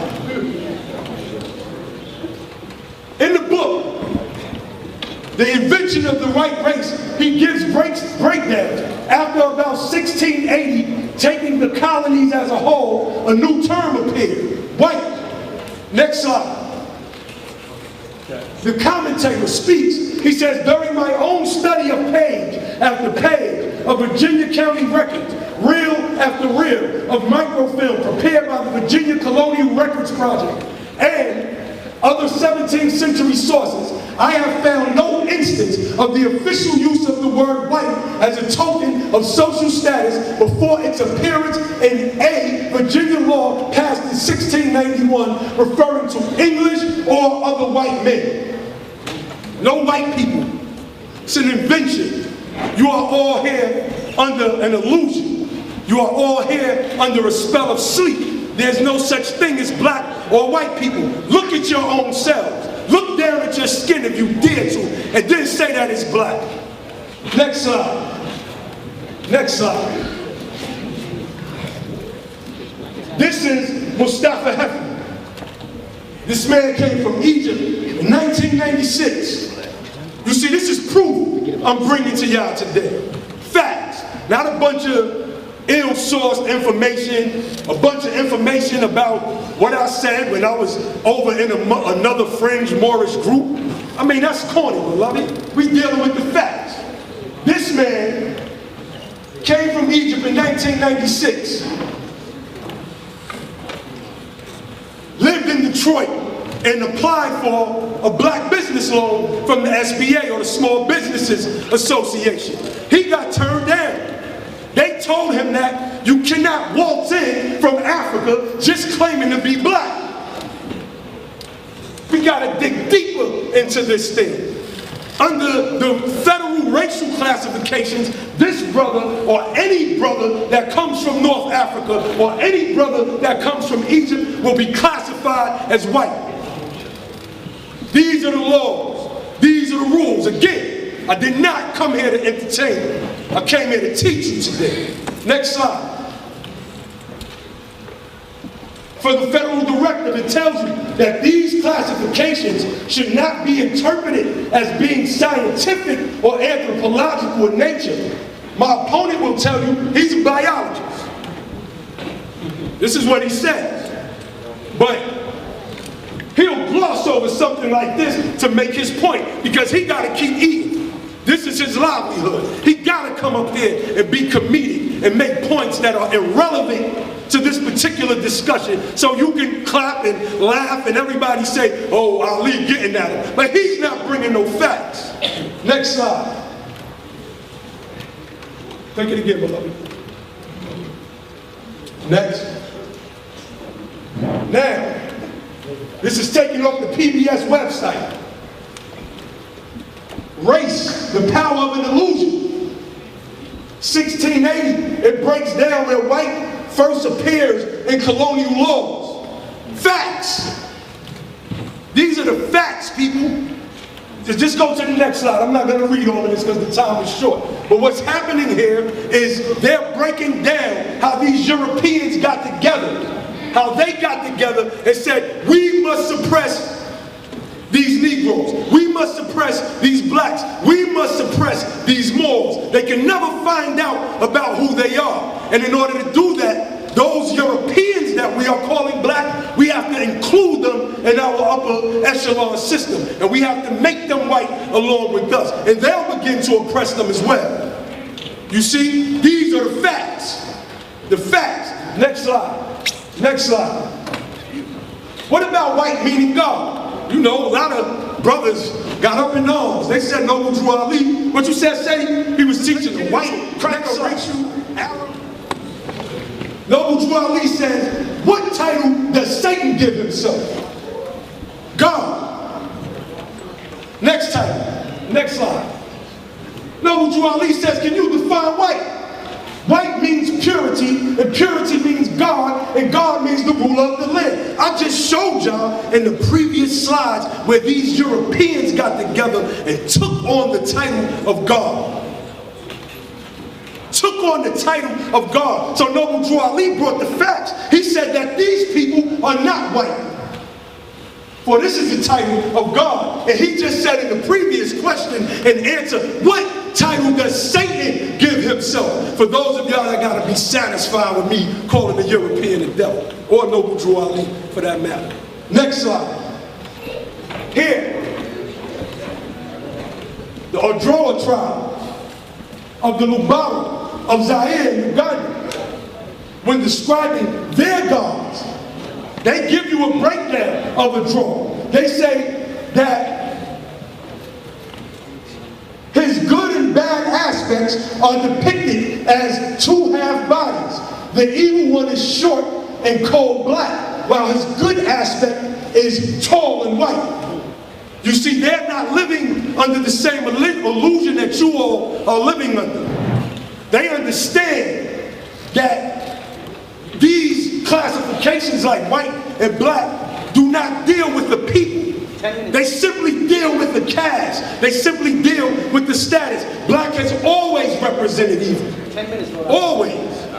Next slide. Here is Obatala. Everybody's familiar, or should be familiar with Obatala. What do they call Obatala? King of the white cloth, or the white god. Let's show and prove. Next slide. The priestess and the priest, they wear white in honor of Obatala to show that they are representing purity when they come together and congregate. Next slide. We're going to come from the website of the Arthur Hall collection on Ile Ife. Next slide. Now he gives his breakdown about Obatala and the Orishas. And he says that the Orisha, Obatala, is central to the creation myth of the ancient Yoruba cultures of West Africa, where he is also manifest in the white gods of creativity and justice. Orinshala, Oshala, Oshagayan, Oshalafun, Orisha Oko, and Oshofunfun. So here we see that the Yoruba, these people that look just like us, view their gods as pure, view them as white. Again, you are all under an illusion. I'm just here to show you the way. Next slide. It says the gentle Obatala is associated with honesty, purpose, purity, peace, the new year, forgiveness, etc., etc. It says white is most appropriate for Obatala, as it contains all the colors of the rainbow, yet is above them. Obatala is also the only Orisha that has both male and female patterns. When you take a white light and you shine it through a prism, 7 colors will manifest. This represents the combination of all the colors in existence right here. You see the white light? It represents Obatala. It represents God. Again, let me stress, I am not here to entertain you. I am here to bring you the facts. Next slide. These are the references, sources for everybody that, you know, YouTube land. Hopefully I get enough time to see all of that. Go to the next one.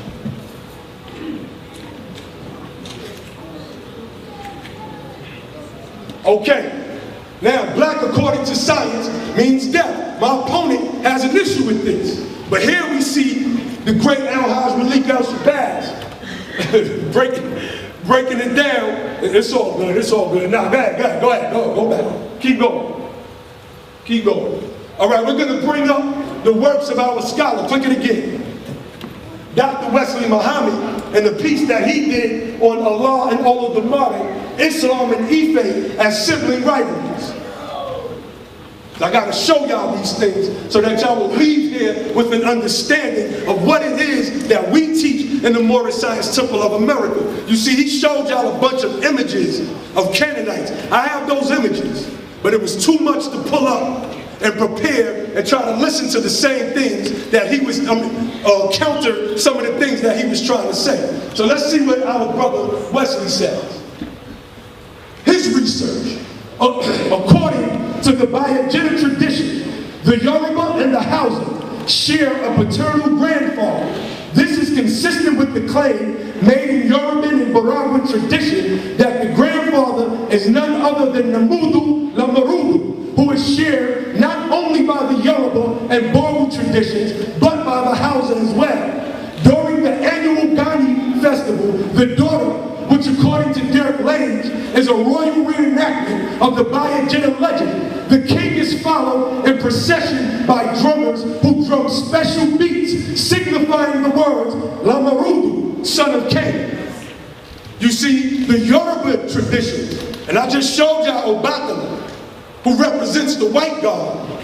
The Yoruban traditions themselves posit that they came from ancient Canaan and settled in West Africa. Noble Drew Ali says that the Moorish Americans or the Moabites are those who settled on the northwestern and southwestern shores of Africa, particularly the southwestern shores where most of our people are taken from. DNA proves that the majority of our bloodline is Yoruba, 63.7%. This means we all in this room descend from the ancient land of Canaan in some forms or fashion. It's just an actual fact. Again, I did not come here to entertain you. I simply came here to drop facts. 5 minutes. He goes on to say, he's given a breakdown. Okay, we find the tradition of West African groups originating in/with Canaan in several early Islamic sources, each inspired by the Table of Nations in Genesis. Ibn Qutayba, in his Kitab al-Ma'arif, records a report according to which black Canaan, son of Ham, son of Noah, fathered the Sudan, quote-unquote black people of West Africa, the Kazan, Fazan, and the Zagawa. He notes Al-Tabari likewise lists Canaan. Canaan's sons is Luba, Al-Zanj, Fazan, and Zagawa. According to Al-Masudi, Canaan's son, Cush, went west, crossed the Nile. Some of his descendants are West African groups like the Zagawa and the Kanini. Muhammad Bello, son and successor of Usman Dan Fodio, who founded the Sokoto Caliphate of northern Nigeria, wrote in fact al-Masur in 1812. In it, Bello represents his understanding of the origin of the Yoruba. He says the inhabitants of this province, Yoruba, it is supposed, originated from the remnants of the children of Canaan, who were of the tribe of Nimrod. The cause of their establishment in the west of Africa was, as is stated, in consequence of their being driven by Yoruba, son of Catan, out of Arabia to the western coast between Egypt and Abyssinia. These are the facts. This is what I came here today to let you all know.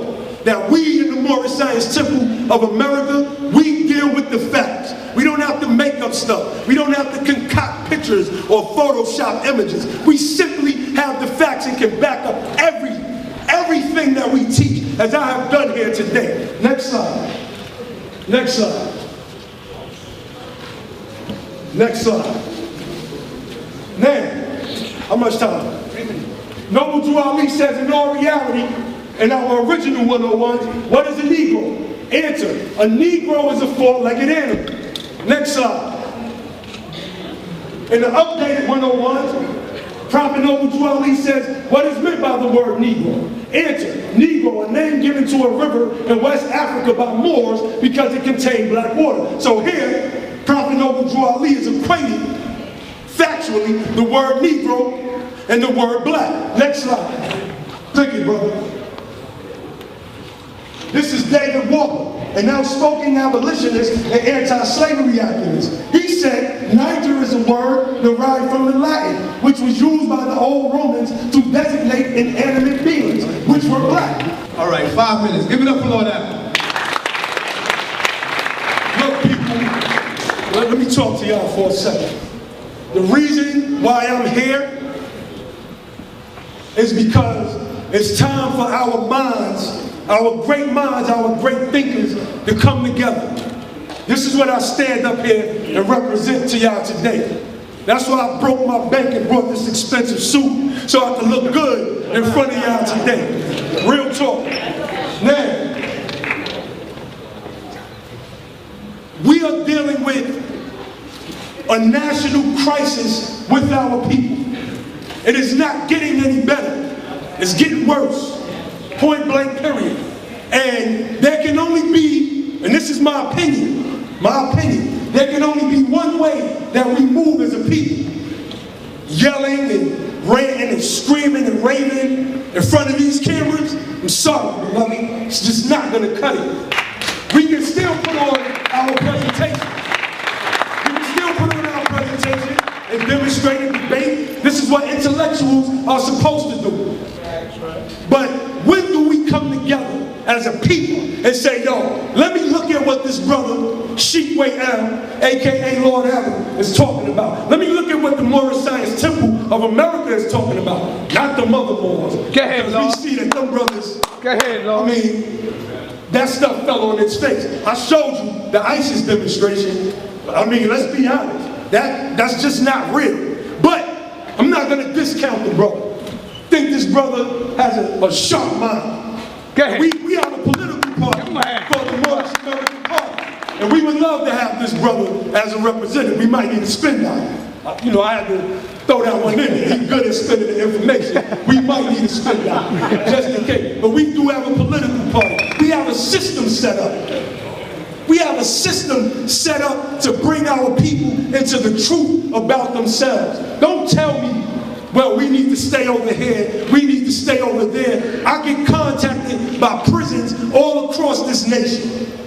You got some brothers that sit here, they get guap off this, if I can use a street term, they get guap off this conscious community. Well, let's draw up operating agreements, polite. Let's put these contracts together. And let's build, let's get organic toothpaste and soaps and literature to our brothers in the prison. You see, that's what I came here today to represent. I came here to drop the facts. I didn't come here to entertain. I came here to drop the facts and simply show and prove that what Noble Drew Ali brought is all wise, right, and exact. Period. It cannot be refuted. That's why I stand here. It cannot be refuted. If that's what you believe, beloved, praise the Lord. Now,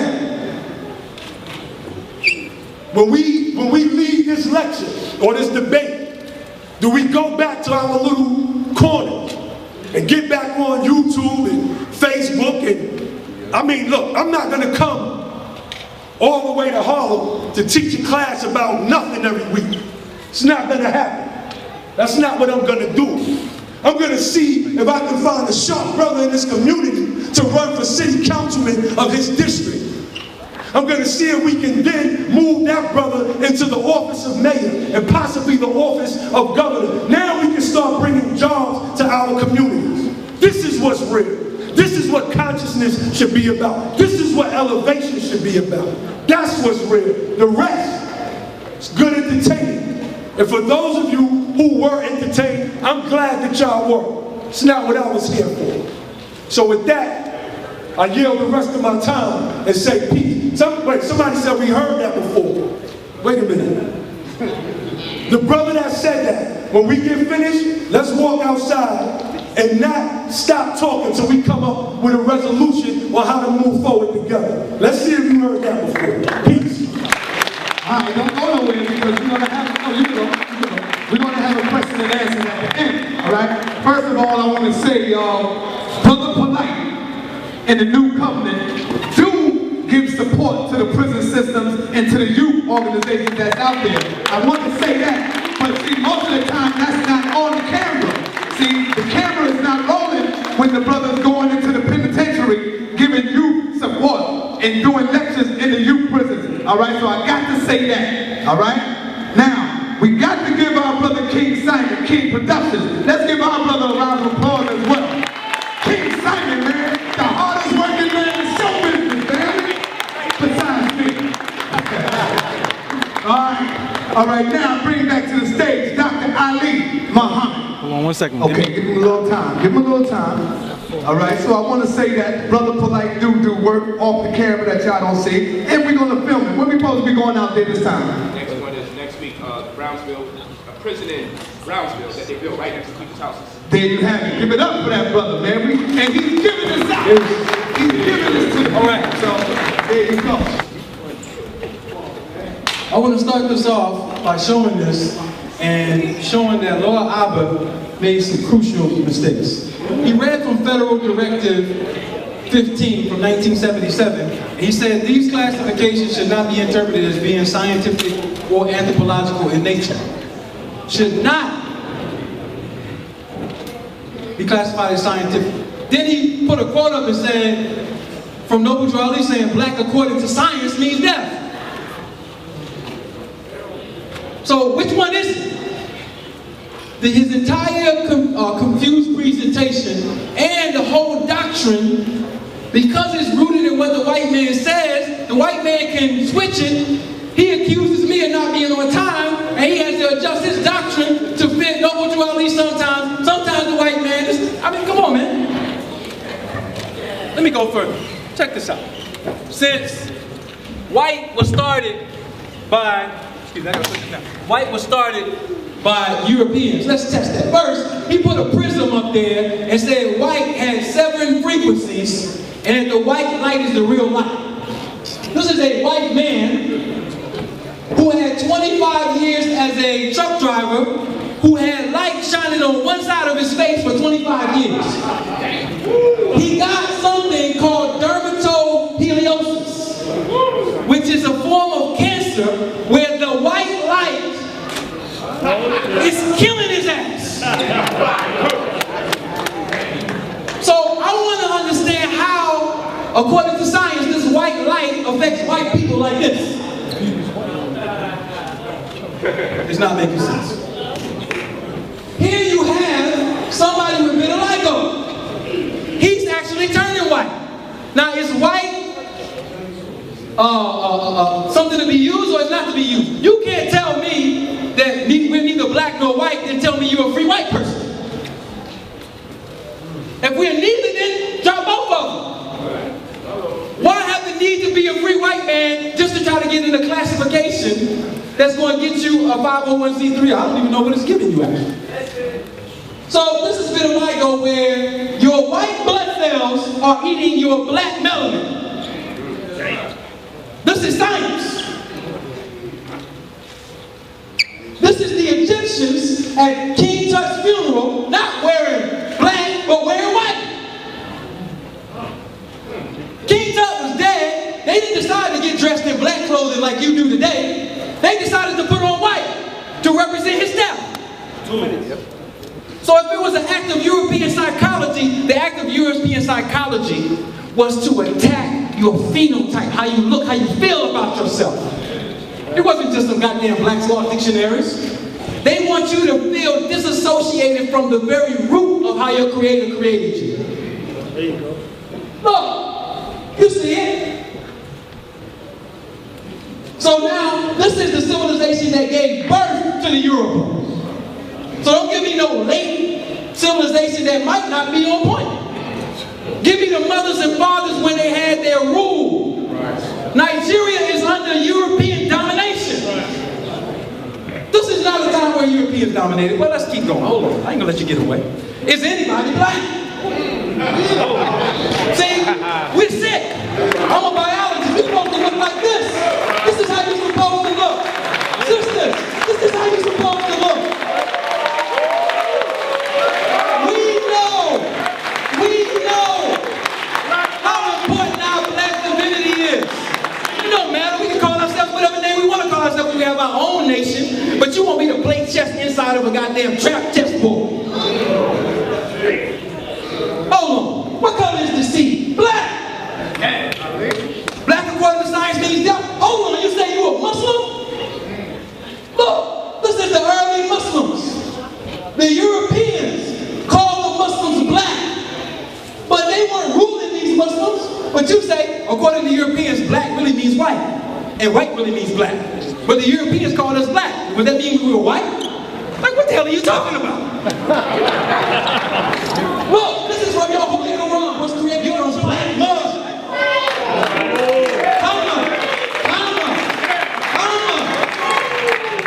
That's your Holy Quran. Now you done went to some other stuff? Some European stuff? This is the Holy Quran in Surah 20:102, where it says, the day when the trumpet will be blown. Look at what Yusuf Ali translated it as in Muhammad Ali. Yusuf Ali said guilty blear-eye. Muhammad Ali said blue-eye. But the word eye don't appear there. The word there is azraq. Azraq means pale. You insulted them, the family of Muhammad, this is from Aljamiado, because of their blackness, aswad, while they are still pure-blooded, black-skinned Arabs. However, you are pale or azraq or white. These are Muslims, the early Muslims. Alright? Muhammad, his family was considered black. How you gonna practice Islam and practice a pale Persian, pale Arab version and not even know that your ancestors came on the scene when the Romans, white Romans was ruling, the white Byzantines was ruling, and the white Persians was ruling, and started a black power doctrine and put that shit in a suitcase in 40 years. They put Rome in a suitcase in 40 years. Now you coming to go against the doctrine, saying your charter comes from the Holy Quran of Muhammad, when the Holy Quran of Muhammad promotes black divinity? It's too much, man. We can't even get into this, man. Listen, and Prophet Muhammad, Prophet Noble Drew Ali giving out Christmas gifts. Hold on, real quick. He got the Christmas gifts. First, you lied on Garvey. I ain't had a chance to get that. Said you knew Garvey. They lied. 1 minute. But look, this is the man that funded Noble Drew Ali. His name is Daniel Jackson. He was a prominent politician. And he faced the trial. Look at what it says. Second Ward Committeeman and member of the Illinois State Commerce Commission, who was named with an ex-alderman, Oscar the Priest, in indictments handed down by special grand jury. Wasn't it Noble Drew Ali who helped Oscar the Priest get in office? You know what I'm going to do? I'm going to put all this information in a free ebook and give it to everybody, so they're happy for it. Last thing. We all here to work together. But you can't give me no trumped up, white Masonic, pale Arab doctrine and then tell me you gotta be a white man to get my salvation. Get the hell out of here. Alright, let's give it up. Alright, in this round here, we're gonna take a break. We're gonna take a 40-minute break, do what you gotta do. We got the food over here. Hot food, good hot food. Make sure you see my brother Rich with all that information. We got the red pill and the blue pill over there with that nourishment. Good information. Brother King, where you at, King? This your part, King Simon. Where you at? Was created from black mud.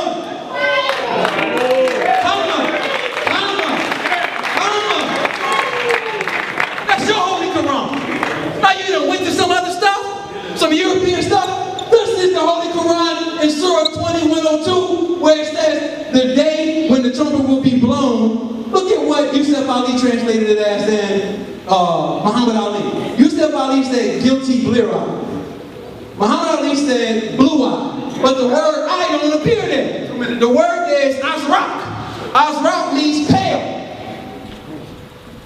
You insulted them, the family of Muhammad, this is from Aljamiado, because of their blackness, aswad, while they are still pure-blooded, black-skinned Arabs. However, you are pale or azraq or white. These are Muslims, the early Muslims. Alright? Muhammad, his family was considered black. How you gonna practice Islam and practice a pale Persian, pale Arab version and not even know that your ancestors came on the scene when the Romans, white Romans was ruling, the white Byzantines was ruling, and the white Persians was ruling, and started a black power doctrine and put that shit in a suitcase in 40 years. They put Rome in a suitcase in 40 years. Now you coming to go against the doctrine, saying your charter comes from the Holy Quran of Muhammad, when the Holy Quran of Muhammad promotes black divinity? It's too much, man. We can't even get into this, man. Listen, and Prophet Muhammad, Prophet Noble Drew Ali giving out Christmas gifts. Hold on, real quick. He got the Christmas gifts. First, you lied on Garvey. I ain't had a chance to get that. Said you knew Garvey. They lied. 1 minute. But look, this is the man that funded Noble Drew Ali. His name is Daniel Jackson. He was a prominent politician. And he faced the trial. Look at what it says. Second Ward Committeeman and member of the Illinois State Commerce Commission, who was named with an ex-alderman, Oscar the Priest, in indictments handed down by special grand jury. Wasn't it Noble Drew Ali who helped Oscar the Priest get in office? You know what I'm going to do? I'm going to put all this information in a free ebook and give it to everybody, so they're happy for it. Last thing. We all here to work together. But you can't give me no trumped up, white Masonic, pale Arab doctrine and then tell me you gotta be a white man to get my salvation. Get the hell out of here. Alright, let's give it up.